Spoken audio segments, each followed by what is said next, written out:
집에서 나가! 너 때문에 우리 집 대가 끊겼는데 감히 아직도 붙어 있어?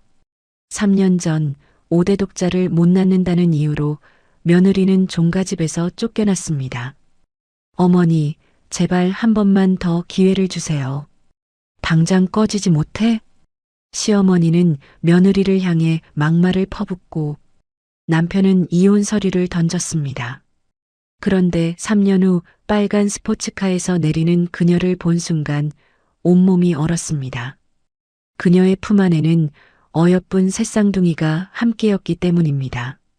그 순간 시어머니는 깨달았습니다.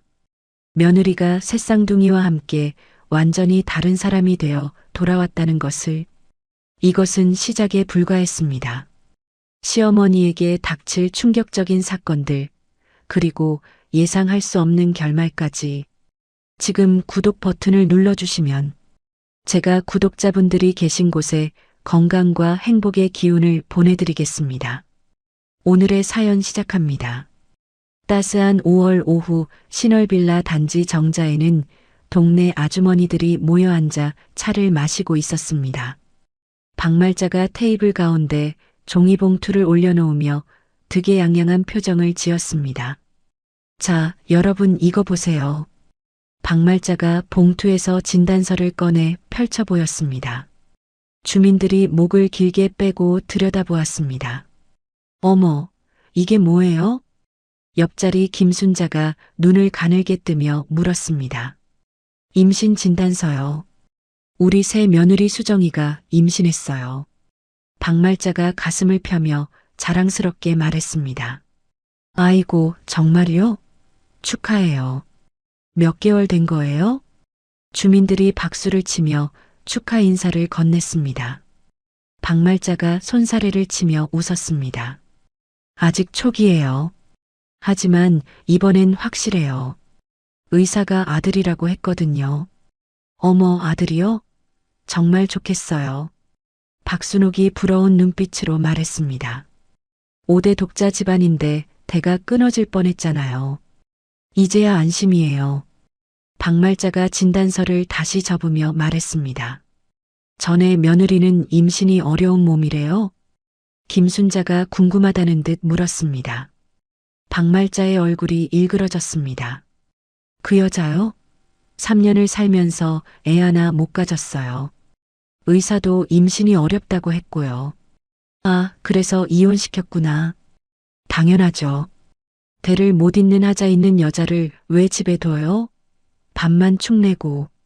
박말자가 코웃음을 치며 말했습니다. 그래도 좀 안 됐네요. 박순옥이 조심스럽게 말했습니다. 안 될 게 뭐 있어요? 자기가 못난 걸 어쩌라고요. 지금 우리 수정이가 진짜 우리 집안 핏줄을 가져온 거예요. 박말자가 목소리를 높이며 말했습니다. 그때 멀리서 굉음이 들려왔습니다. 부르르릉. 주민들이 고개를 돌려 소리가 나는 쪽을 바라봤습니다. 저게 뭐예요? 차 소리 같은데. 점점 가까워지는 배기음에 주민들이 웅성거렸습니다. 빌라 단지 입구로 빨간색 스포츠카 한 대가 들어왔습니다.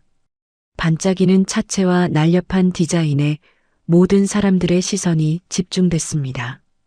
어머, 저런 차가 우리 동네에 왜 와요? 저거 엄청 비싼 차인데. 우리나라에 몇 대 없는 스포츠카예요. 주민들이 수군거렸습니다. 스포츠카가 정자 바로 앞에 멈춰 섰습니다. 운전석 문이 위로 올라가며 열렸습니다. 검은 선글라스를 쓴 여자가 내렸습니다. 깔끔한 정장과 하이힐, 명품 핸드백까지 완벽한 차림새였습니다. 박말자의 얼굴이 굳어졌습니다. 저 여자가 뒷문을 열었습니다. 깔끔하게 차려입은 남자아이 3명이 차례로 내렸습니다. 키와 생김새가 똑같은 아이들이 여자의 양옆에 섰습니다. 엄마, 여기가 우리 새 집이에요? 가운데 아이가 여자를 올려다보며 물었습니다.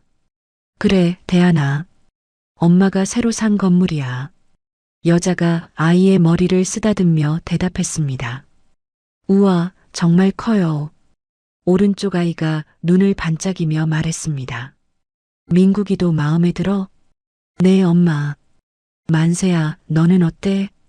왼쪽 아이가 활짝 웃으며 대답했습니다. 저도 좋아요.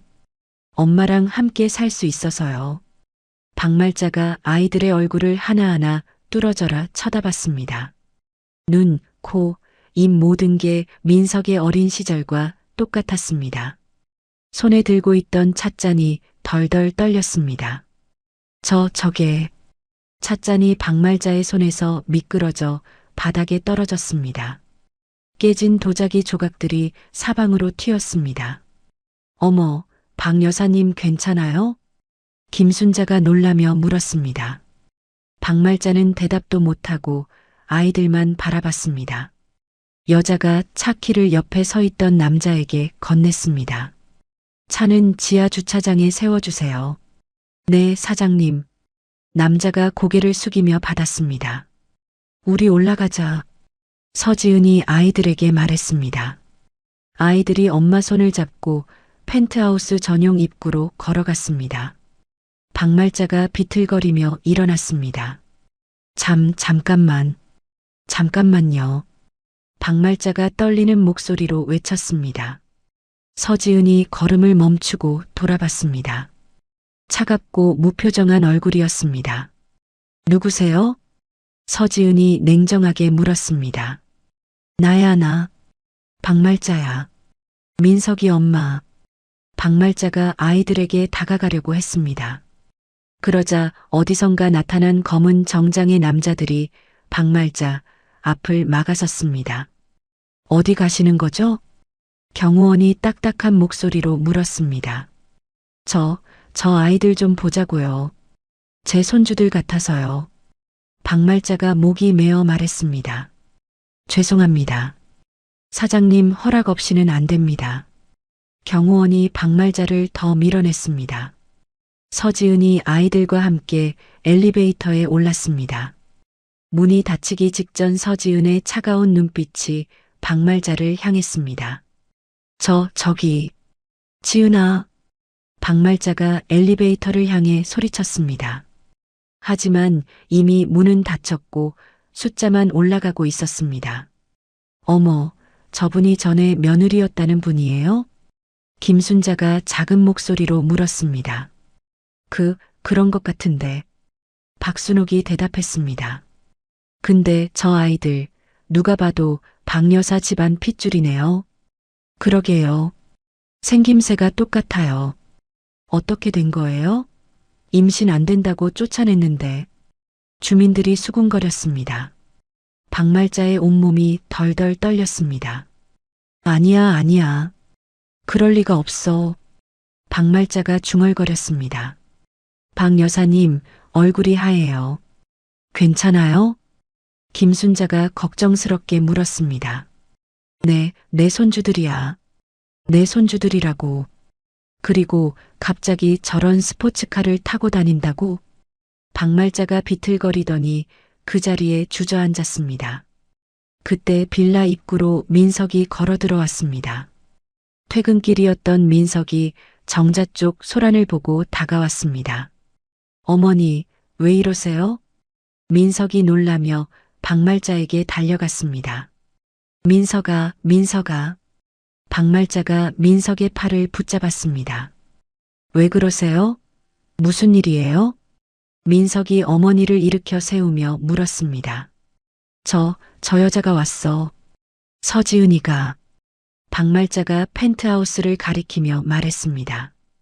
민석이 고개를 들어 펜트하우스를 바라봤습니다. 최상층 베란다에서 희미한 불빛이 새어나왔습니다. 서지은이요? 여기 왜 와요? 아이들을 데리고 왔어. 3명이나. 아이들이요? 민석의 눈이 커졌습니다.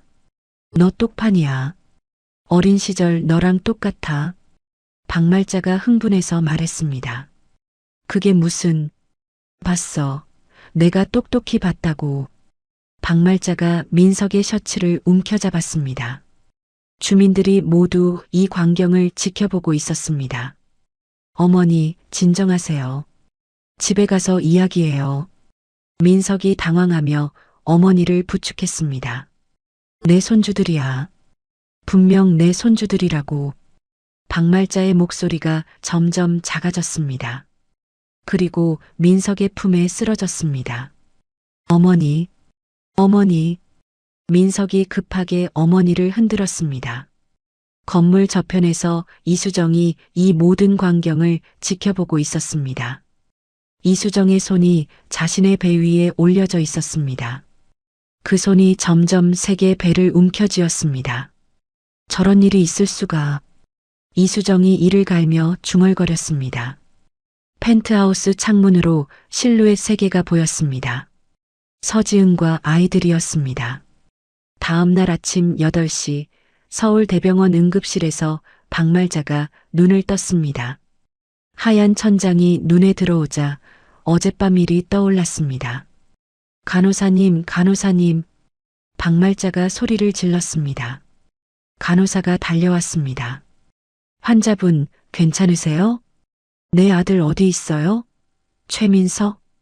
박말자가 몸을 일으키려 했습니다. 아드님은 화장실 가셨어요. 곧 오실 거예요.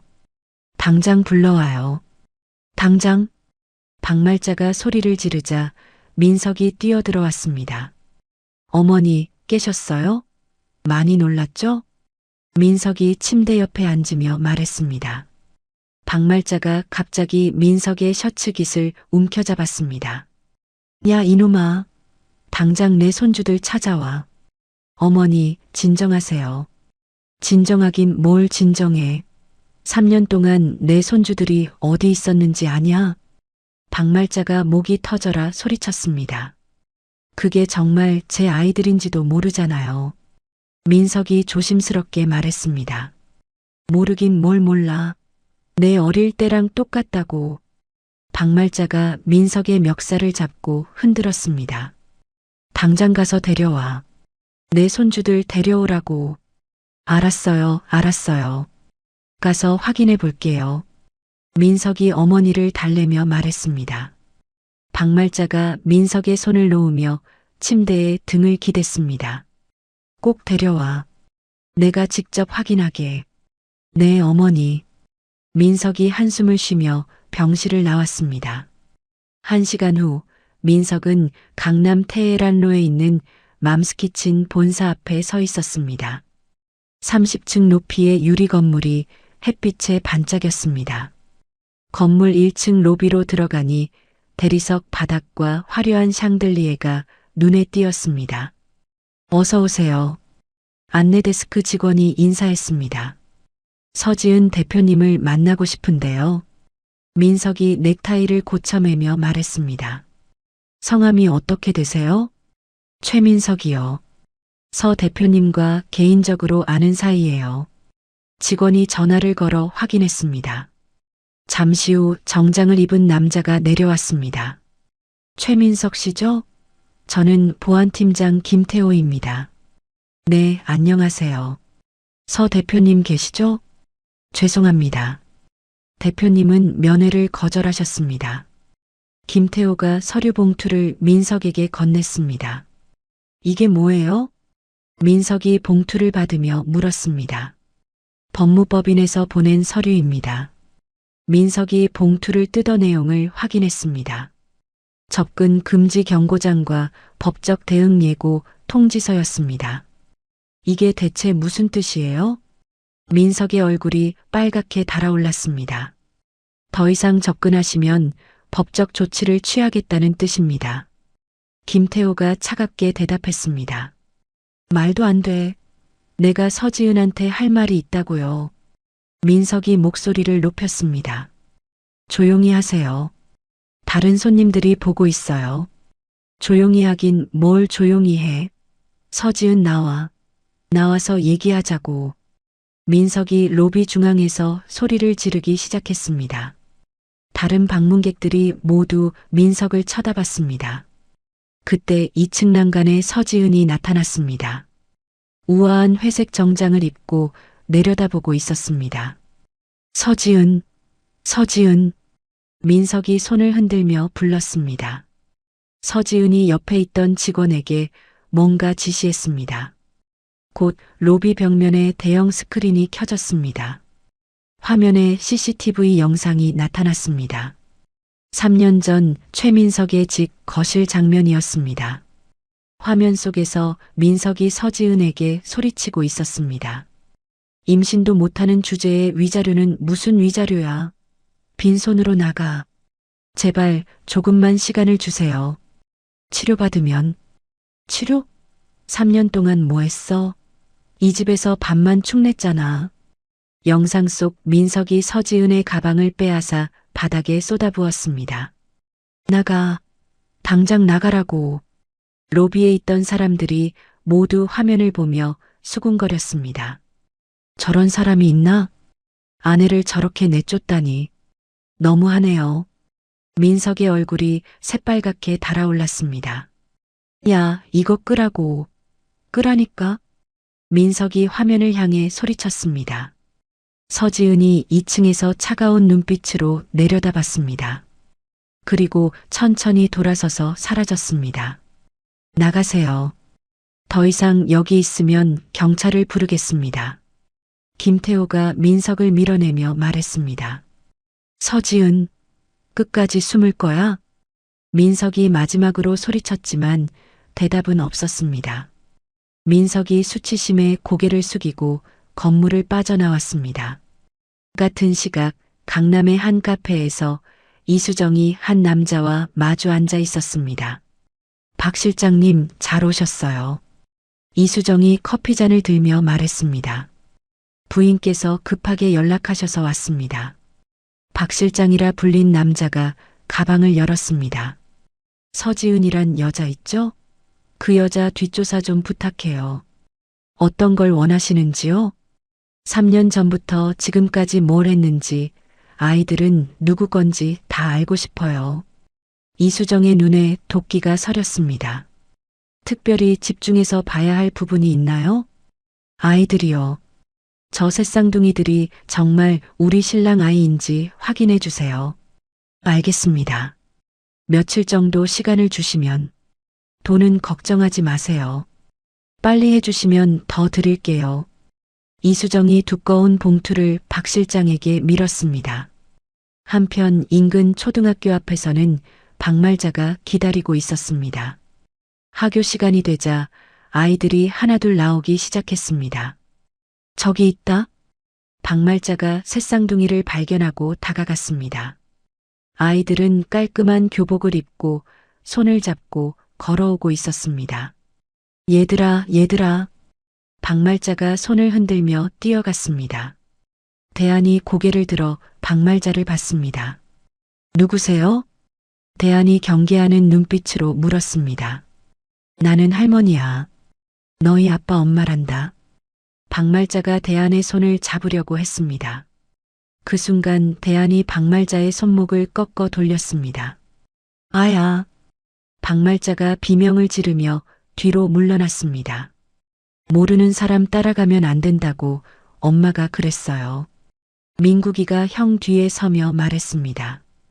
우리한테 왜 그러세요? 만세가 큰 소리로 물었습니다. 주변 학부모들이 이 광경을 보며 모여들었습니다. 저 아줌마가 애들한테 뭐 하는 거야? 아이 유괴하려는 거 아니야? 112에 신고해야겠어. 박말자가 당황하며 손사래를 쳤습니다. 아니에요, 아니에요. 제 손주들이에요. 손주들이 할머니를 모르겠어요? 한 학부모가 의심스럽게 물었습니다. 그때 경찰차 사이렌 소리가 들렸습니다. 박말자가 깜짝 놀라 도망치기 시작했습니다. 잡아요. 아동 유괴범이에요. 학부모들이 소리쳤습니다. 집으로 돌아온 민석이 이수정에게 하루 있었던 일을 털어놨습니다. 회사에서 쫓겨났어. 서지은이 날 만나주지도 않아. 당연하죠. 뭘 기대했어요? 이수정이 냉정하게 말했습니다. 그런데 어머니 말이 맞다면 저 아이들이. 설마요. 저 여자가 당신 재산을 노리고 꾸며낸 일일 거예요. 이수정이 민석의 어깨에 손을 올렸습니다. 어떻게 그런 일이 가능해? 성형수술로 얼굴을 바꾼 가짜 아이들일 수도 있어요. 말도 안 돼. 그럼 친자 확인 검사를 해봐요. 그럼 확실해지잖아요. 이수정이 교묘하게 말했습니다. 친자 확인 검사? 네. 만약 정말 당신 아이가 아니라면 서지은을 법정에 세울 수 있어요. 민석이 이수정의 말에 고개를 끄덕였습니다. 그날 밤 펜트하우스 테라스에서 서지은이 전화를 걸었습니다. 강 회장님, 저예요. 어떻게 됐나? 전화기 너머로 낮고 든든한 목소리가 들렸습니다. 미끼를 물었어요. 예상대로 친자 확인을 요구해 올 것 같아요. 좋아. 그럼 2단계 계획을 시작하지. 네. 준비는 다 됐어요. 서지은이 도시의 불빛을 내려다보며 말했습니다. 조심해. 저쪽도 가만히 있지 않을 거야. 걱정 마세요. 제가 누군지 곧 알게 될 거예요. 서지은이 전화를 끊고 집 안으로 들어갔습니다. 아이들은 이미 잠들어 있었습니다. 서지은이 아이들의 이마에 입맞춤하며 속삭였습니다. 엄마가 지켜줄게. 절대 다시는 너희를 빼앗기지 않을 거야. 건물 맞은편 옥상에서 박 실장이 망원 렌즈가 달린 카메라로 이 모든 장면을 촬영하고 있었습니다. 며칠 후 인터넷과 SNS에는 자극적인 제목의 영상들이 쏟아져 나오기 시작했습니다. 유명 유튜버 팩트체커 김이 빨간 썸네일로 영상을 올렸습니다. 시청자 여러분, 안녕하세요. 오늘은 정말 충격적인 소식을 가지고 왔습니다. 김이 진지한 표정으로 카메라를 응시했습니다. 성공한 여성 CEO 서지은, 과연 그녀의 성공 뒤에 숨겨진 진실은 무엇일까요? 화면에 서지은의 사진과 함께 자극적인 자막이 떴습니다. 전 남편 재산 노린 계획된 복수? 새쌍둥이의 진짜 아버지는 따로 있다? 제보에 따르면 서지은 씨가 데리고 있는 새쌍둥이는 전 남편의 아이가 아닐 가능성이 높습니다. 김이 서류를 펼쳐 보이며 말했습니다. 더욱 충격적인 것은 이 아이들이 성형수술을 통해 얼굴을 바꾼 가짜일 수도 있다는 겁니다. 댓글창에는 악성 댓글들이 쏟아져 나왔습니다. 역시 돈 있으면 뭐든 할 수 있구나. 불쌍한 전 남편. 맘스키친 불매운동 해야지. 같은 시각 맘스키친 본사에서는 긴급 임원회의가 열리고 있었습니다. 대표님, 상황이 심각합니다. 마케팅 팀장이 노트북을 열며 보고했습니다. 온라인 주문량이 30% 감소했고 프랜차이즈 가맹점에서도 항해 전화가 빗발치고 있어요. 투자자들도 해명을 요구하고 있습니다. 재무팀장이 덧붙였습니다. 서지은이 차분하게 앉아서 보고를 듣고 있었습니다. 언론 대응은 어떻게 할까요? 비서가 물었습니다. 아직 때가 아니에요. 조금 더 기다려봐요. 서지은이 침착하게 대답했습니다. 하지만 너무 늦으면 믿어요. 제가 알아서 할 테니까. 서지은이 단호하게 말했습니다. 그때 1층 로비에서 소란이 일어났습니다. 민석과 이수정이 기자들을 대동하고 들어왔습니다. 서지은 대표 나와요. 민석이 큰 소리로 외쳤습니다. 기자들이 카메라를 들고 따라왔습니다. 보안 요원들이 막아서자 민석이 더욱 흥분했습니다. 떳떳하면 나와서 얘기하자고. 최민석 씨, 진정하세요. 보안팀장이 말했습니다. 진정하긴 뭘 진정해. 내 아이들 찾으러 온 거야. 이수정이 앞으로 나서며 기자들을 향해 말했습니다. 여러분, 보세요. 저희가 요구하는 건 간단해요. 공개적으로 유전자 검사를 하자는 거죠. 만약 정말 최민석 씨의 친자라면 왜 피하겠어요? 한 기자가 질문했습니다. 그러니까요. 뭔가 숨길 게 있으니까 피하는 거 아니겠어요? 이수정이 교묘하게 대답했습니다. 2층에서 이 광경을 지켜보던 서지은이 천천히 내려왔습니다. 하얀 블라우스에 검정 치마, 단정한 차림이었습니다. 무슨 일이세요? 서지은이 차분하게 물었습니다. 기자들이 일제히 카메라를 서지은에게 향했습니다. 서지은 대표님, 친자 확인 검사에 대해 어떻게 생각하세요? 왜 지금까지 피해 오신 건가요? 기자들이 질문을 쏟아냈습니다. 서지은이 손을 들어 조용히 하라는 신호를 보냈습니다. 좋아요. 서지은이 간단하게 대답했습니다. 네. 민석이 놀란 얼굴로 물었습니다. 유전자 검사하죠. 서지은이 카메라를 정면으로 바라보며 말했습니다. 단 조건이 있어요. 무슨 조건이요? 이수정이 경계하며 물었습니다. 전 국민이 보는 앞에서 라이브 방송으로 진행해요. 서지은이 미소를 지으며 말했습니다. 그럴 필요까지야. 민석이 당황했습니다. 왜요? 떳떳하시다면서요? 서지은이 되물었습니다. 좋아요. 라이브 방송으로 해요. 이수정이 큰 소리로 대답했습니다. 하지만 내심으로는 다른 계획을 세우고 있었습니다. 이틀 후 강남의 한 대형 병원 로비는 취재진과 구경꾼들로 북새통을 이뤘습니다. 인터넷 생중계가 진행되고 있어 실시간 시청자가 100만 명을 넘어섰습니다. 시청자 여러분, 지금 여기는 강남성 모병원입니다. 기자가 카메라를 향해 리포트했습니다. 곧 전 국민의 관심 속에 유전자 검사가 진행될 예정입니다. 병원 한쪽에서 이수정이 흰 가운을 입은 남자와 비밀스럽게 대화했습니다. 김연구원 부탁해요. 이수정이 두꺼운 봉투를 건넸습니다. 결과가 어떻게 나오든 불일치로 조작해 주세요. 하지만 이건 생방송이에요. 위험해요. 김연구원이 떨리는 목소리로 말했습니다. 돈 걱정은 하지 마세요. 이거보다 10배는 더 드릴 테니까. 이수정이 눈을 번득이며 말했습니다. 검사실 앞에 민석과 서지은이 마주 앉았습니다.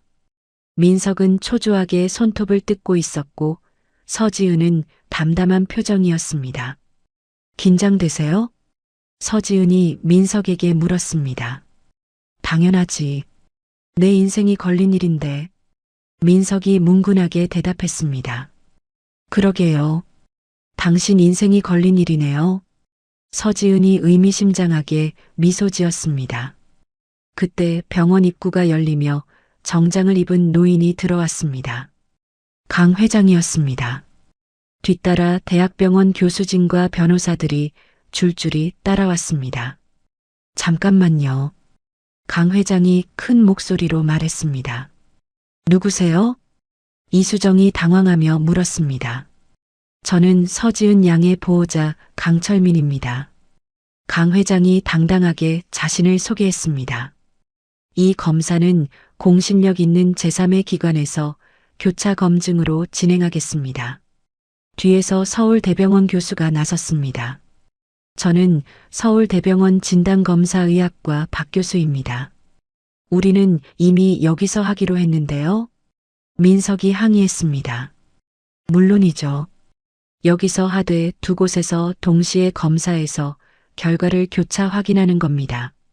강 회장이 설명했습니다. 이수정의 얼굴이 새파랗게 질렸습니다. 김연구원도 식은땀을 흘리기 시작했습니다. 그럴 필요 있어요? 한 곳에서 해도 되는데. 이수정이 억지로 웃으며 말했습니다. 아니에요. 이렇게 중요한 일은 정확해야죠. 서지은이 차분하게 대답했습니다. 검체 채취가 시작되었습니다. 민석과 새쌍둥이에게서 혈액을 채취했습니다. 아이들은 무서워하지 않고 용감하게 팔을 내밀었습니다. 아픈가요? 간호사가 대안에게 물었습니다. 괜찮아요. 우리는 강해요. 대안이 씩씩하게 대답했습니다.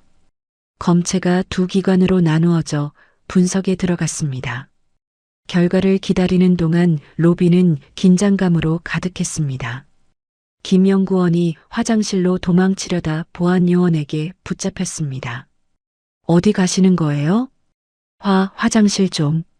김영구원이 떨며 말했습니다. 검사 끝날 때까지 기다려주세요. 보안요원이 김영구원을 다시 자리로 데려갔습니다. 1시간 후 두 기관의 결과가 동시에 발표되었습니다. 박 교수가 마이크 앞에 섰습니다. 검사 결과를 발표하겠습니다. 로비가 조용해졌습니다. 온라인 시청자들도 숨을 죽이고 기다렸습니다. 최민석 씨와 세 아이들 간의 친자 확률은 99.9%입니다. 박 교수가 또렷하게 말했습니다. 확실한 친자 관계가 맞습니다. 민석의 다리에 힘이 빠져 주저앉았습니다. 네, 내 아이들이야? 네, 확실합니다. 박 교수가 다시 한번 확인해 주었습니다. 이수정의 얼굴이 하얗게 변했습니다. 김영구원은 이미 바닥에 주저앉아 벌벌 떨고 있었습니다. 서지은이 카메라 앞에 나섰습니다. 시청자 여러분, 결과를 확인하셨죠? 서지은이 침착하게 말했습니다. 친자 관계는 확인됐지만 양육권과 친권은 절대 포기하지 않겠습니다. 아이들을 버린 사람들에게 다시 맡길 수는 없어요. 서지은의 목소리에 단호함이 묻어났습니다. 이수정이 마지막 발악으로 일어났습니다. 잠깐만요. 아직 끝난 게 아니에요. 이수정이 가방에서 낡은 수첩을 꺼냈습니다. 이 여자는 산업 스파이예요. 우리 집안 비법 레시피를 훔쳐서 성공한 도둑이라고요. 이수정이 수첩을 흔들며 소리쳤습니다. 이 수첩이 증거예요. 우리 시댁 레시피가 그대로 적혀 있어요. 기자들이 다시 카메라를 들기 시작했습니다. 서지은이 수첩을 바라보며 쓴 웃음을 지었습니다. 그 수첩이 어디서 나온 건지 아세요? 당연히 우리 집에서 훔쳐간 거죠. 이수정이 확신에 찬 목소리로 말했습니다. 아니에요. 그건 제가 시집살이 하면서 직접 연구해서 적은 거예요. 서지은이 조용히 대답했습니다. 거짓말. 증거가 있어요. 증거라면 저에게도 있어요. 서지은이 미소를 지으며 말했습니다. 곧 알게 되실 거예요. 누가 진짜 도둑인지 말이에요. 한 달 후 서울 중구의 한 대형 컨벤션홀에는 최푸드 임시 주주총회 참석자들이 몰려들고 있었습니다. 주주들이 하나둘 입장하며 웅성거렸습니다. 오늘 정말 회사가 넘어가는 거야? 그런 것 같아. 서지은이 채권을 다 사들였다던데. 최민석 대표는 어떻게 될까? 주주들의 수군거림 속에서 민석이 단상에 올랐습니다. 얼굴이 야윈 채로 마이크 앞에 섰습니다. 주주 여러분, 오늘 이 자리에 민석이 말을 시작하려는 순간 회의실 뒤쪽 문이 열렸습니다. 검은 정장을 입은 지은이 당당하게 들어왔습니다. 뒤따라 변호사들과 회계사들이 줄지어 따라왔습니다. 어머, 저분이 서지은이야? 직접 보니까 정말 다르네. 주주들이 지은을 쳐다보며 수군거렸습니다. 지은이 맨 앞자리에 앉으며 민석을 올려다봤습니다. 차가우면서도 여유로운 표정이었습니다. 계속하세요. 지은이 간단히 말했습니다. 민석이 당황하며 다시 마이크를 잡았습니다. 주주 여러분, 우리 회사가 일시적인 어려움을 겪고 있지만 일시적이라고요? 지은이 자리에서 일어나며 말했습니다. 발언권을 요청합니다. 사회자가 당황하며 민석을 바라봤습니다. 서지은 씨는 최대 채권자이시니까 발언권을 드리겠습니다. 지은이 단상에 올라 민석과 자리를 바꿨습니다. 민석은 어쩔 수 없이 내려왔습니다. 주주 여러분, 안녕하세요. 맘스키친 대표 서지은입니다. 지은이 자신 있게 인사했습니다. 먼저 여러분께 보여드릴 게 있어요. 지은이 노트북을 열어 프로젝터에 연결했습니다. 화면에 신용카드 사용 내역이 떴습니다. 이것은 최푸드 법인카드 사용 내역입니다. 주주들이 화면을 주목했습니다. 2023년 3월 명품 매장에서 500만 원. 2023년 5월 고급 호텔바에서 200만 원. 2023년 7월 해외여행 1,500만 원. 지은이 하나하나 읽어나갔습니다. 이게 다 무슨 돈이에요? 한주주가 소리쳤습니다. 회사 돈으로 사치를 부린 거예요. 지은이 명확하게 대답했습니다. 이건 말도 안 돼. 민석이 벌떡 일어나며 소리쳤습니다. 어느 부분이 말이 안 된다는 건가요? 지은이 침착하게 되물었습니다. 이 내역들은 모두 금융감독원에 신고된 공식 자료예요. 주주들 사이에서 야유가 터져 나왔습니다. 회사 망하게 해놓고 뭐 하는 거야? 우리 돈으로 놀아놨구나. 대표 해임시켜야 해. 민석의 얼굴이 새빨갛게 달아올랐습니다. 잠깐만요, 여러분. 오해가 있어요. 민석이 손사래를 치며 말했습니다. 그럼 이 영수증들이 가짜라는 말인가요? 지은이 또 다른 자료를 화면에 띄웠습니다. 이수정 씨와 함께 다닌 고급 레스토랑 영수증이에요. 화면에 민석과 이수정이 함께 찍힌 사진들이 나타났습니다. 모두 화려한 장소에서 찍은 것들이었습니다. 이것도 회사 돈이었나요? 지은이 물었습니다. 민석이 말문이 막혔습니다. 이제 투표를 하겠습니다. 사회자가 나섰습니다. 최민석 대표이사 해임건에 대해 찬성하시는 분은 손을 들어주세요. 주주들의 손이 일제히 올라갔습니다. 압도적인 찬성이었습니다. 가결되었습니다. 사회자가 선언했습니다. 민석이 주저앉았습니다. 이제 새로운 대표이사 선임을 하겠습니다. 서지은 씨를 추천합니다. 한주주가 소리쳤습니다. 찬성, 찬성. 주주들이 박수를 치며 찬성했습니다. 서지은 신임 대표이사 선임이 가결되었습니다. 지은이 단상에서 인사했습니다. 감사합니다. 최선을 다하겠습니다. 같은 시각 여의도 금융감독원에서는 맘스키친의 코스닥 상장이 최종 승인되었습니다. 축하드립니다. 상장이 확정됐어요. 담당자가 지은의 비서에게 전화했습니다. 정말요? 감사합니다. 비서가 기뻐하며 대답했습니다. 저녁 뉴스에서 앵커가 보도했습니다. 맘스키친 서지은 대표의 놀라운 역전 스토리가 화제가 되고 있습니다. 화면에 지은의 사진이 크게 나왔습니다. 3년 전 빈손으로 쫓겨났던 며느리가 전 남편 회사를 인수하는 극적인 반전을 이뤘는데요. 한편 낡은 빌라에서 박말자가 TV를 보고 있었습니다.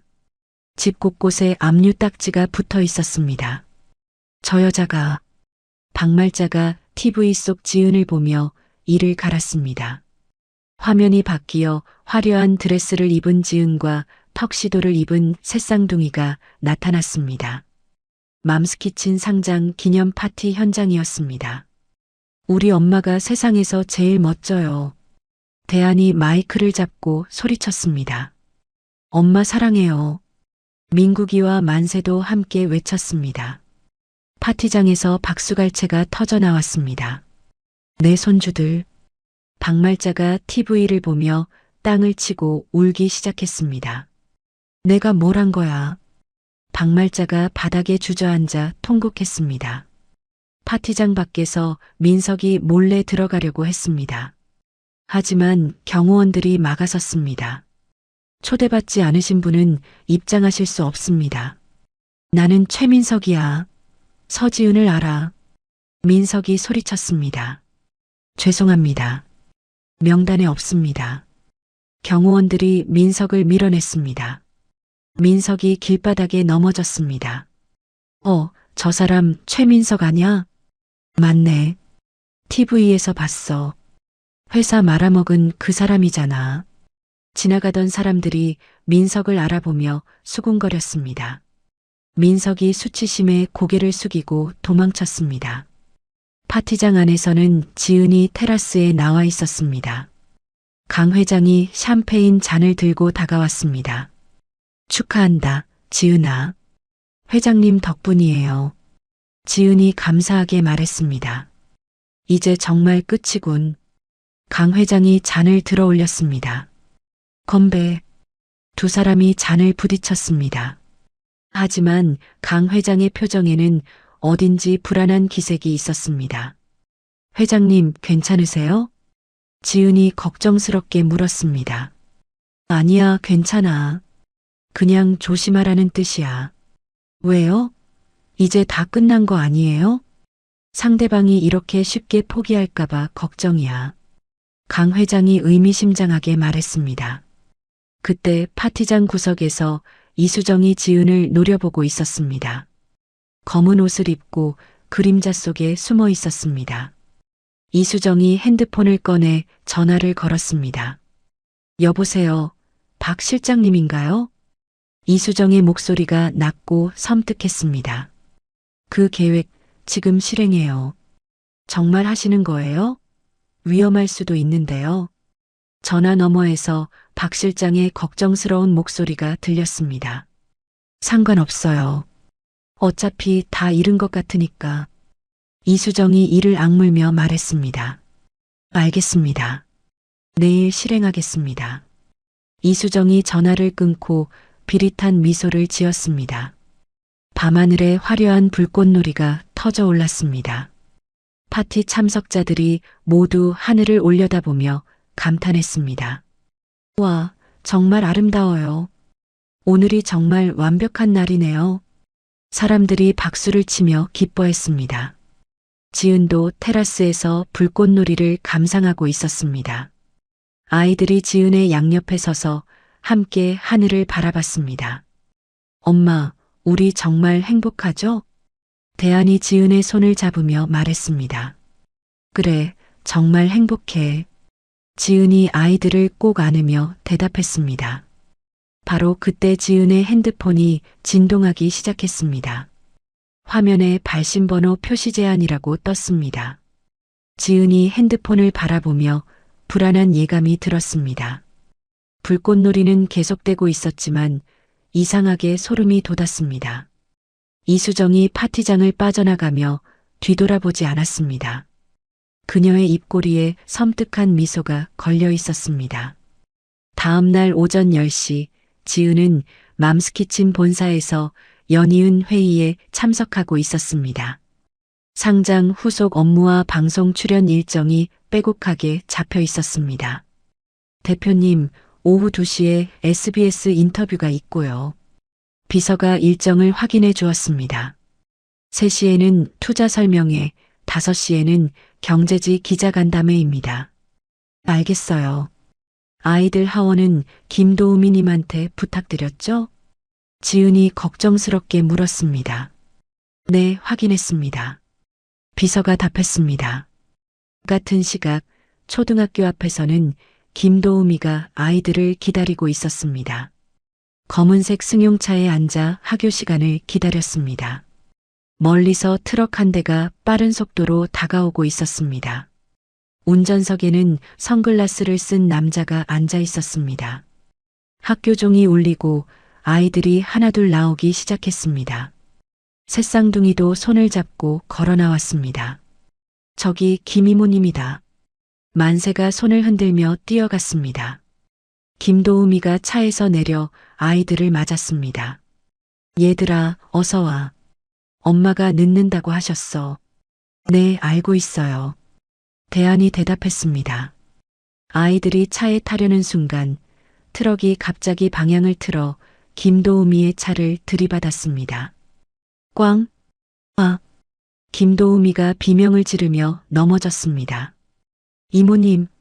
아이들이 놀라며 소리쳤습니다. 트럭 운전사가 내려와 김도우미에게 다가갔습니다. 괜찮으세요? 정말 죄송해요. 아야, 다리가. 김도우미가 다리를 움켜잡았습니다. 119 불러드릴게요. 트럭 운전사가 핸드폰을 꺼냈습니다. 현장이 혼란스러워지자 사람들이 모여들었습니다. 아이들도 당황하여 어쩔 줄 몰라 했습니다. 그때 하늘에서 빨간색 드론 하나가 내려왔습니다. 드론에는 작은 선물 상자가 달려 있었습니다. 와, 드론이다. 만세가 눈을 반짝이며 드론을 바라봤습니다. 드론이 만세 앞에서 맴돌며 선물 상자를 떨어뜨렸습니다. 만세가 호기심에 선물 상자를 주워들었습니다. 만세야, 위험해. 대안이 소리쳤지만 이미 늦었습니다. 선물 상자에서 달콤한 냄새가 났습니다. 만세가 냄새를 맡는 순간 정신을 잃었습니다. 만세. 민국이가 달려갔지만 검은 승합차가 나타나 만세를 태우고 사라졌습니다. 만세, 만세. 대한이와 민국이가 울면서 소리쳤습니다. 주변 사람들이 뒤늦게 상황을 파악했습니다. 아이가 납치됐어. 112에 신고해. 차 번호 봤어요? 사람들이 소란을 피웠습니다. 회의 중이던 지은의 핸드폰이 요란하게 울렸습니다. 김도우미의 전화였습니다. 여보세요? 지은이 전화를 받았습니다. 대표님, 큰일 났어요. 김도우미의 울음 섞인 목소리가 들렸습니다. 무슨 일이에요? 지은이 불안하게 물었습니다. 만세가 사라졌어요. 네, 무슨 소리예요? 지은이 자리에서 벌떡 일어났습니다. 교통사고가 나서 정신없던 사이에 누가 데려갔어요. 지은의 머릿속이 하얘졌습니다. 핸드폰이 손에서 떨어질 뻔했습니다. 지은아, 강 회장이 급하게 회의실로 들어왔습니다. 회장님, 지은이 강 회장을 보며 눈물을 흘렸습니다. 진정해. 지금 무너지면 아이를 못 찾는다. 강 회장이 지은의 어깨를 잡고 호통쳤습니다. 하지만 만세가 당장 현장으로 가자. 강 회장이 지은을 일으켜 세웠습니다. 한편 이수정이 민석에게 전화를 걸었습니다. 여보, 뉴스 봤어요? 이수정의 목소리에 가짜 걱정이 묻어났습니다. 무슨 뉴스? 민석이 멍한 목소리로 대답했습니다. 서지은이 아이 관리를 제대로 못해서 잃어버렸대요. 뭐? 민석이 놀라며 물었습니다. 납치됐다는군요. 역시 혼자 키우기엔 무리였나 봐요. 이수정이 교묘하게 말했습니다. 그럼 내가 뭘 해야 해? 지금이 기회예요. 양육권 변경 소송을 걸어야 해요. 양육권 소송? 아이들 안전을 위해서라도 아버지인 당신이 키워야 한다고 주장하는 거예요. 이수정이 민석을 부추겼습니다. 하지만 아이가 실종된 상황에서 그래서 더 좋은 거예요. 서지은이 무능하다는 증거잖아요. 이수정의 목소리에 도끼가 서렸습니다. 그렇게 하면 회사도 되찾을 수 있어요. 정말? 민석이 현혹되기 시작했습니다. 당연하죠. 서지은이 정신적 충격으로 경영을 못하게 될 테니까. 몇 시간 후 경찰서에 민석이 나타났습니다. 양육권 변경 신청서를 들고 있었습니다. 최민석입니다. 서지은을 상대로 양육권 변경 소송을 제기하려고 해요. 지금 아이가 실종된 상황인데요. 경찰관이 의아하게 물었습니다. 그래서요. 서지은이 애들을 제대로 보호 못하잖아요. 민석이 뻔뻔하게 말했습니다. 아이 아버지인 제가 키워야 한다고 생각해요. 뉴스에서 이 소식이 나가자 여론이 들끓었습니다. 아이 잃어버린 마당에 소송이라니. 진짜 인간성이 없네. 저런 아버지가 어딨어? 하지만 민석은 아랑곳하지 않았습니다. 수사본부에서 경찰들이 회의를 했습니다. CCTV 확인 결과 어떻게 나왔나? 수사팀장이 물었습니다. 범인들이 대포차와 대포폰을 사용했습니다. 추적이 어렵다는 뜻이군. 네, 수사가 난항에 빠졌습니다. 경찰들이 답답해했습니다. 그날 밤 지은에게 발신번호 표시 제한 전화가 걸려왔습니다. 여보세요. 지은이 떨리는 목소리로 받았습니다. 서지은이지? 낮고 거친 남자 목소리가 들렸습니다. 누구세요? 우리 만세 어디 있어요? 아이를 찾고 싶으면 조건을 들어라. 무슨 조건이요? 지은이 다급하게 물었습니다. 경영권 포기 각서와 현금 50억, 그리고 소송 취하서를 준비해라. 50억이나요? 3일 안에 준비 못하면 아이는 다시는 못 본다. 제발 아이한테는 손대지 말아요. 지은이 애절하게 애원했습니다. 조건만 들으면 아이는 안전하다. 전화가 끊어졌습니다. 지은이 바닥에 주저앉으며 울기 시작했습니다. 만세야, 엄마가 꼭 찾아줄게. 같은 시각 박말자가 거실에서 이수정의 통화를 엿듣고 있었습니다. 네, 잘하고 계신 거죠? 이수정이 누군가와 통화했습니다. 아이는 다치게 하지 말고요. 돈만 받으면 풀어주는 거죠?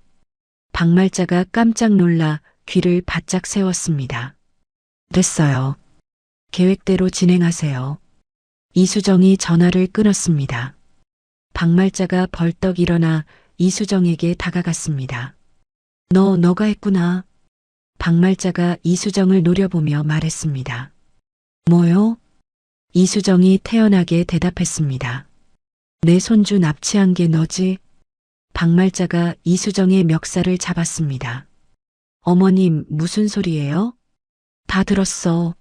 전화 통화. 박말자가 소리쳤습니다. 착각하시는 거 아니에요? 이수정이 박말자의 손을 거칠게 뿌리쳤습니다.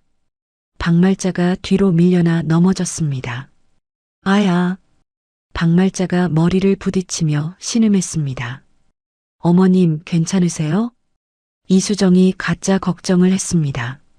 너 이 나쁜 년아. 박말자가 일어나려 했지만 어지러워서 쓰러졌습니다. 병원에 가시는 게 좋겠어요. 이수정이 냉정하게 말하며 가방을 챙겼습니다. 어디 가는 거야? 박말자가 소리쳤습니다. 잠시 친정에 다녀올게요. 이수정이 집을 나가버렸습니다.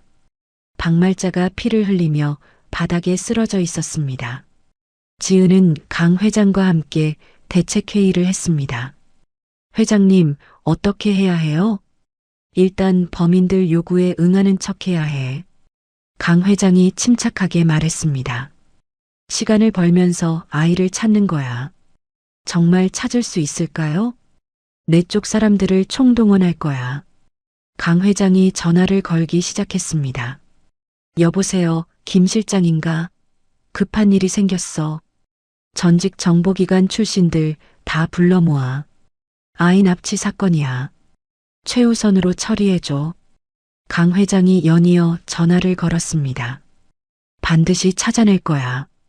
강 회장이 지은을 다독이며 말했습니다. 만세야, 조금만 기다려. 엄마가 꼭 구해줄게. 지은이 창밖을 바라보며 다짐했습니다. 밤은 깊어가고 있었지만 지은의 눈에는 절대 포기하지 않겠다는 의지가 타오르고 있었습니다.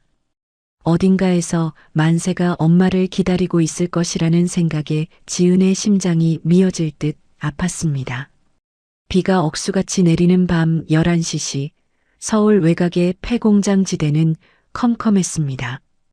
강 회장의 추적팀이 공장 주변을 포위하고 있었습니다. 경찰 특공대도 함께 대기하고 있었습니다. 김 실장, 상황은 어떤가? 강 회장이 무전기에 대고 물었습니다. 회장님, 건물 2층에서 아이 울음소리가 들립니다. 범인은 몇 명인가? 2명으로 추정됩니다. 강 회장이 고개를 끄덕였습니다. 지은이 방탄조끼를 입고 강 회장 옆에 서 있었습니다. 얼굴이 창백했지만 눈빛은 단단했습니다. 지은아, 위험하니까 여기서 기다려. 강 회장이 걱정스럽게 말했습니다. 안 돼요. 만세가 엄마를 찾을 거예요. 지은이 단호하게 대답했습니다. 하지만 총을 가진 범인들이 상관없어요. 내 아이니까 내가 구해야죠. 지은이 헬멧을 쓰며 말했습니다. 특공대장이 다가왔습니다. 5분 후에 진입하겠습니다.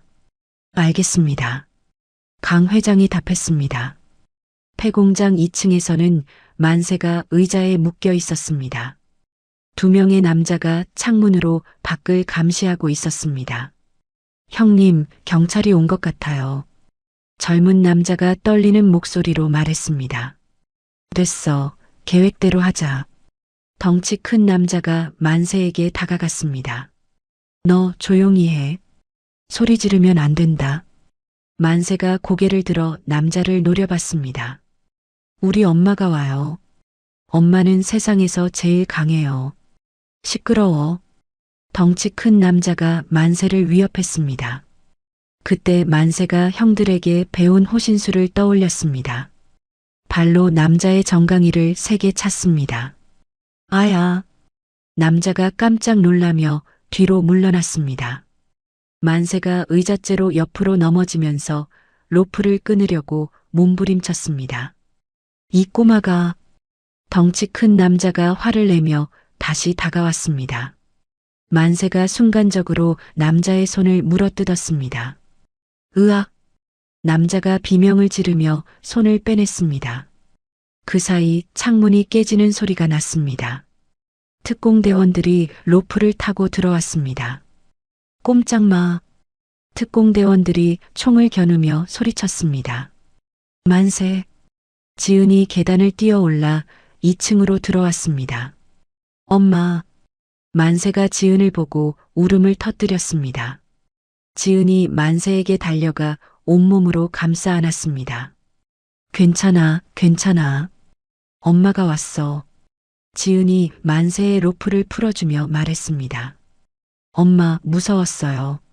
만세가 지은의 품에서 흐느꼈습니다. 미안해, 만세야. 엄마가 늦었구나. 지은이 만세를 꼭 안고 눈물을 흘렸습니다. 특공대원들이 범인들을 체포했습니다. 당신들을 납치와 감금 혐의로 체포합니다. 특공대원이 수갑을 채우며 말했습니다. 누가 시켰어요? 왜 이런 짓을 했죠? 지은이 범인들을 보며 소리쳤습니다. 이수정이 시켰어요. 덩치 큰 남자가 즉시 자백했습니다. 우리도 돈 때문에 한 거예요. 정말 죄송합니다. 이수정이 얼마를 줬죠? 경찰이 물었습니다. 2천만 원이요. 아이만 데리고 있으라고 했어요. 젊은 남자도 털어놨습니다. 같은 시각 인천공항에서는 이수정이 위조 여권을 들고 출국장을 향하고 있었습니다. 검은 모자와 선글라스로 얼굴을 가렸습니다. 여권 확인하겠습니다. 출입국 직원이 손을 내밀었습니다. 이수정이 가짜 여권을 건넸습니다. 김영애 씨죠? 네, 맞아요. 이수정이 긴장하며 대답했습니다. 출입국 직원이 컴퓨터를 확인하더니 이상한 표정을 지었습니다. 잠깐만요. 직원이 다른 직원을 불렀습니다. 이분 신원 확인 좀 해보세요. 이수정의 얼굴이 새파랗게 변했습니다. 혹시 문제가 있나요? 조금만 기다려주세요. 그때 공항 경찰들이 나타났습니다. 이수정 씨죠? 아니에요. 저는 김영희예요. 이수정이 거짓말을 했습니다. 아동 약취유인 혐의로 체포합니다. 경찰이 수갑을 꺼냈습니다. 아니에요. 저 잘못 아신 거예요. 이수정이 소리치며 도망치려 했습니다. 하지만 이미 경찰들이 둘러싸고 있었습니다. 조용히 따라오세요. 이수정이 수갑을 찬 채 끌려갔습니다. 다음 날 오전 민석이 경찰서로 호출되었습니다. 아내 체포 소식을 듣고 급히 달려왔습니다. 이수정과 무슨 관계죠? 형사가 민석에게 물었습니다. 제 아내인데요. 무슨 일이에요? 아동 납치 교사 혐의로 체포됐습니다. 형사가 차가운 목소리로 말했습니다. 납치요? 그럴 리가요. 민석이 깜짝 놀라며 말했습니다. 범인들이 모두 자백했어요. 설마. 민석이 주저앉았습니다. 그런데 최민석 씨도 정밀 검사를 받으셔야겠어요. 무슨 검사요? 정액 검사입니다. 형사가 서류를 내밀었습니다. 병원에서 민석의 검사 결과가 나왔습니다. 의사가 심각한 표정으로 민석을 불렀습니다. 최민석 씨 검사 결과가 나왔습니다. 네. 민석이 떨리는 목소리로 대답했습니다. 희소 정자증입니다. 무슨 뜻이에요? 민석이 당황하며 물었습니다. 정자수가 극도로 적어서 자연 임신 확률이 0.01%도 안 됩니다. 의사가 설명했습니다. 사실상 불임이라고 보시면 됩니다. 민석이 머리를 쥐어박았습니다. 그럼 지은이 낳은 아이들은 의학적으로 기적에 가까운 일이죠. 의사가 고개를 끄덕였습니다. 반면 이수정 씨가 주장했던 임신은 거짓이거나 다른 남자 아이겠군요. 민석이 충격에 빠져 말했습니다. 민석이 유치장에 갇힌 이수정을 면회했습니다. 철창을 사이에 두고 마주 앉았습니다. 이수정아, 정말 내가 한 거야? 민석이 떨리는 목소리로 물었습니다. 당신이 무능해서 그런 거예요. 이수정이 화를 내며 소리쳤습니다. 내가 뭘 했다고. 지은이한테 밀리잖아요. 바보처럼. 이수정이 민석을 비난했습니다. 그리고 임신한다고 했던 건 뭐야? 민석이 다그쳤습니다. 그게 뭐 어때서요? 이수정이 뻔뻔하게 대답했습니다. 내가 불임이라는 걸 알았던 거지? 알았어요. 그래서 뭐 어쩔 건데요? 이수정이 코웃음을 쳤습니다. 너 정말. 민석이 주먹을 쥐었습니다. 다 당신 탓이에요. 당신이 제대로 했으면 이런 일 없었어요. 이수정이 책임을 민석에게 떠넘겼습니다. 민석이 면회실을 나와 유치장 벽을 주먹으로 쳤습니다. 으악! 민석이 오열하기 시작했습니다. 내가 뭘 한 거야? 내 아이들을. 병원에서 박말자가 깨어났습니다. 머리에 붕대를 감고 있었습니다. 간호사가 TV를 켜줬습니다. 뉴스에서 이수정 체포 소식이 나오고 있었습니다. 며느리 이수정이 아동 납치 교사 혐의로 체포됐습니다. 앵커가 보도했습니다. 또한 최민석 씨의 정밀 검사 결과 희소 정자증이 밝혀져 박말자가 눈을 크게 뜨고 화면을 봤습니다. 새쌍둥이는 기적적인 임신이었던 반면 이수정 씨의 임신 주장은 거짓이었을 가능성이 높다고 박말자가 가슴을 치며 울기 시작했습니다. 내가 뭘 한 거야? 내 복덩이 며느리를. 박말자가 침대에서 떨어져 바닥에 엎드렸습니다. 내 손주들. 내가 내쫓았어. 박말자가 바닥을 치며 통곡했습니다. 간호사, 간호사. 박말자가 소리쳤지만 너무 늦었습니다. 그날 저녁 지은이 기자회견을 열었습니다. 만세를 품에 안고 단상에 섰습니다.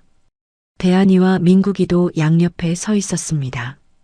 기자들이 플래시를 터뜨리며 사진을 찍었습니다. 오늘 제 아들 만세가 무사히 돌아왔습니다. 지은이 차분하게 말을 시작했습니다. 하지만 이 일이 그냥 넘어갈 수는 없습니다. 내 아이들과 가족을 건드린 대가가 무엇인지 법으로 똑똑히 보여주겠습니다.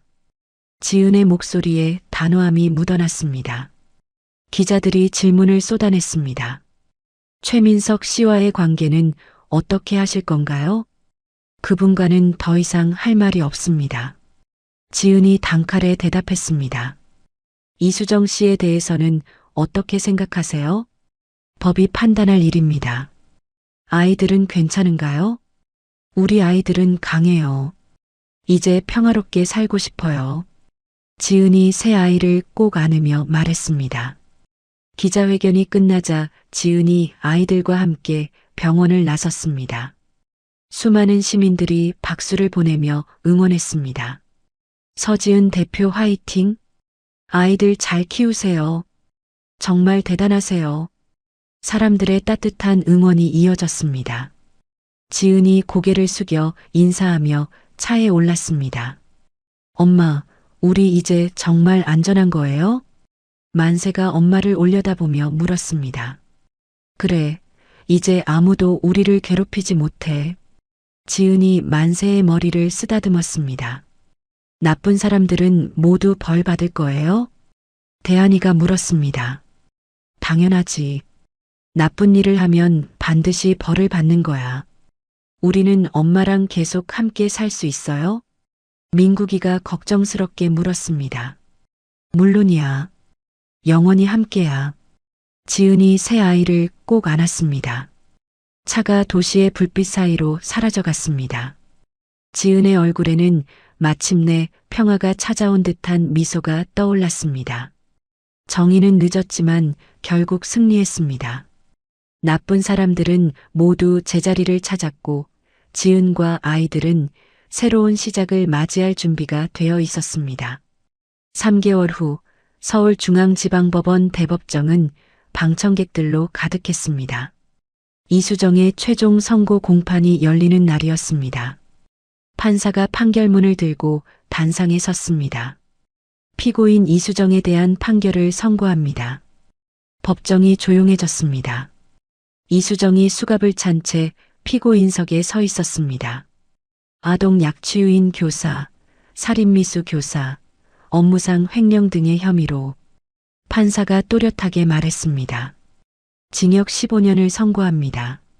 아니에요. 이건 말도 안 돼요. 이수정이 소리치며 난동을 부렸습니다. 조용히 하세요. 법정 경찰이 이수정을 제지했습니다.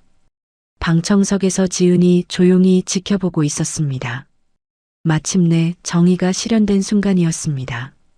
엄마, 나쁜 언니가 감옥에 가는 거예요? 만세가 지은에게 작은 목소리로 물었습니다. 응, 나쁜 일을 했으니까 벌을 받는 거야. 지은이 만세의 머리를 쓰다듬었습니다. 우리는 이제 정말 안전한 거죠? 대한이가 물었습니다. 그래, 이제 아무도 우리를 괴롭힐 수 없어. 지은이 안도하며 대답했습니다. 법정을 나오며 지은이 기자들에게 간단히 소감을 밝혔습니다. 정의가 승리했습니다. 이제 아이들과 평화롭게 살겠습니다. 한편 도시 한복판 공사 현장에서 민석이 막노동을 하고 있었습니다. 헬멧과 작업복을 입고 시멘트 포대를 나르고 있었습니다. 야, 최 씨, 좀 더 빨리 못해? 현장 감독이 민석에게 소리쳤습니다. 네, 알겠습니다.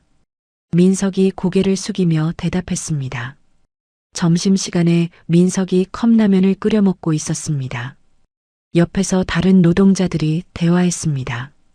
저 사람 예전에 회사 사장이었다던데 정말 어떻게 여기까지 왔을까? 자업자득이지. 돈 관리를 못했나 보지. 민석이 라면을 먹다가 멈췄습니다.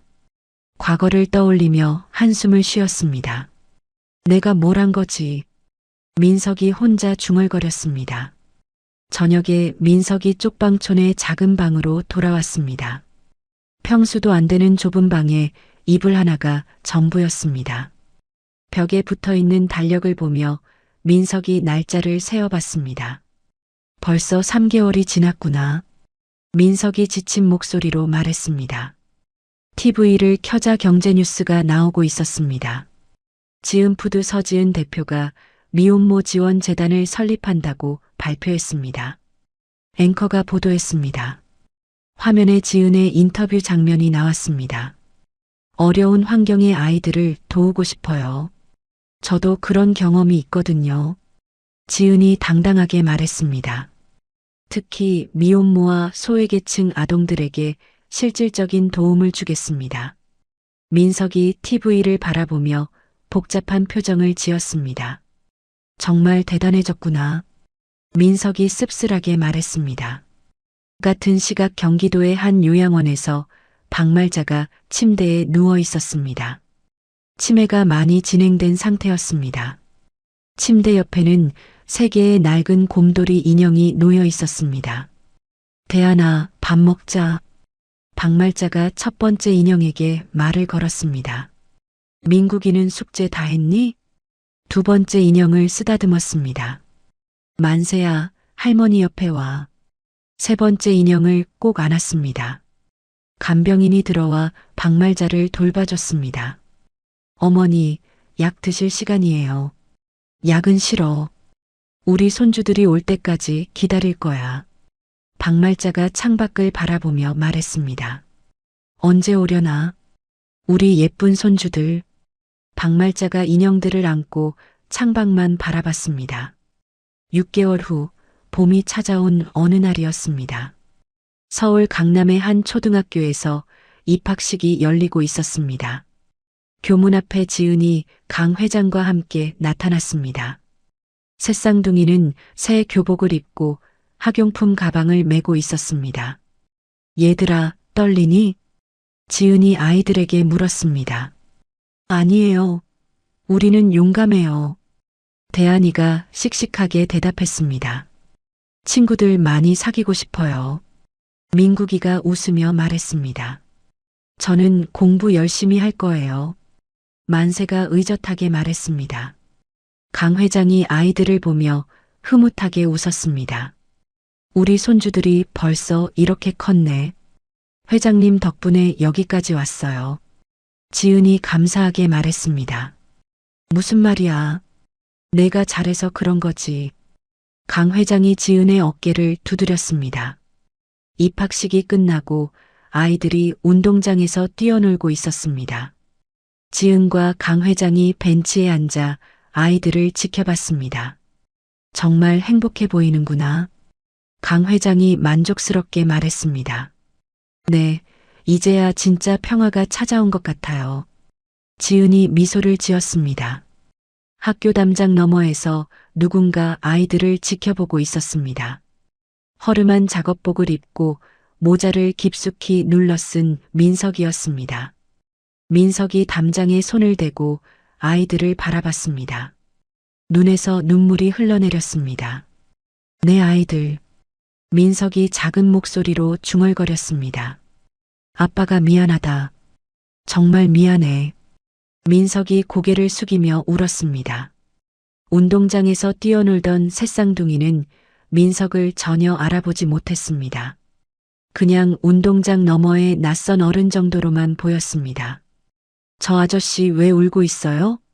만세가 고개를 갸우뚱하며 물었습니다. 몰라.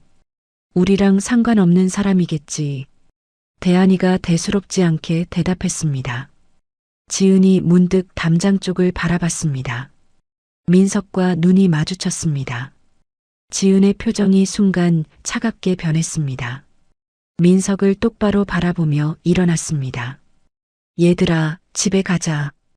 지은이 아이들을 불렀습니다. 벌써요? 민국이가 아쉬워했습니다. 오늘은 특별한 날이니까 맛있는 걸 먹으러 가자. 지은이 아이들의 손을 잡았습니다. 민석과 지은이 마지막으로 눈빛을 교환했습니다. 지은의 눈에는 더 이상 미련이 없었습니다. 지은이 아이들과 함께 학교를 떠났습니다. 민석은 담장에 기댄 채 그 모습을 끝까지 바라봤습니다. 일주일 후 주말, 지은과 새쌍둥이가 빨간 스포츠카를 타고 해안도로를 달리고 있었습니다. 창문을 열고 시원한 바닷바람을 맞으며 드라이브를 즐겼습니다. 엄마, 바다가 정말 예켈요. 만세가 창밖을 내다보며 소리쳤습니다. 우와, 파도가 하얗게 부서져요. 민국이가 신나게 말했습니다. 저기 갈매기들도 날아다녀요. 대한이가 손을 흔들었습니다. 지은이 운전대를 잡고 환하게 웃었습니다. 과거의 아픈 기억들은 모두 사라지고 행복만 가득했습니다. 우리 어디 갈까? 지은이 아이들에게 물었습니다. 엄마랑 함께라면 어디든 좋아요. 새쌍둥이가 동시에 외쳤습니다. 그럼 바닷가에서 조개도 줍고 모래성도 만들어 볼까? 좋아요. 아이들이 박수를 쳤습니다. 스포츠카가 탁 트인 바다를 배경으로 힘차게 달렸습니다. 지은이 백미러를 통해 뒤를 돌아봤습니다. 과거는 점점 멀어져 가고 있었습니다.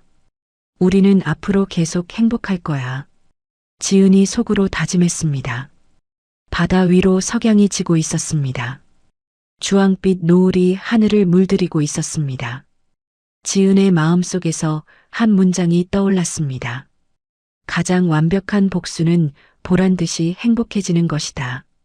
스포츠카가 노을 속으로 사라져갔습니다.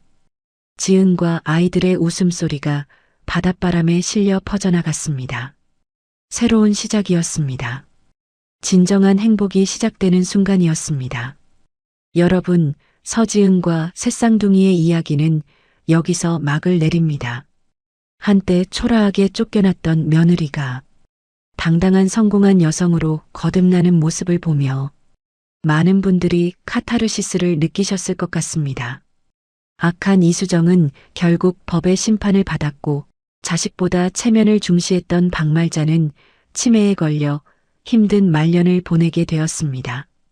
그리고 아내의 말에만 휘둘렸던 민석은 모든 것을 잃고 홀로 남겨졌죠. 하지만 무엇보다 중요한 것은 지은이 복수에만 매달리지 않고 아이들과 함께 새로운 행복을 찾아갔다는 점입니다. 진정한 승리는 상대방을 무너뜨리는 것이 아니라 자신이 더 나은 사람이 되어 행복을 찾는 것이겠죠. 세상에는 불의와 억울함이 많지만 포기하지 않고 묵묵히 자신의 길을 걸어간다면 언젠가는 따뜻한 봄날이 찾아올 것입니다. 이야기를 끝까지 들어주신 분이 계시다면 어디에서 듣고 계신지 댓글 하나만 남겨주세요. 구독도 꼭 부탁드립니다. 감사합니다.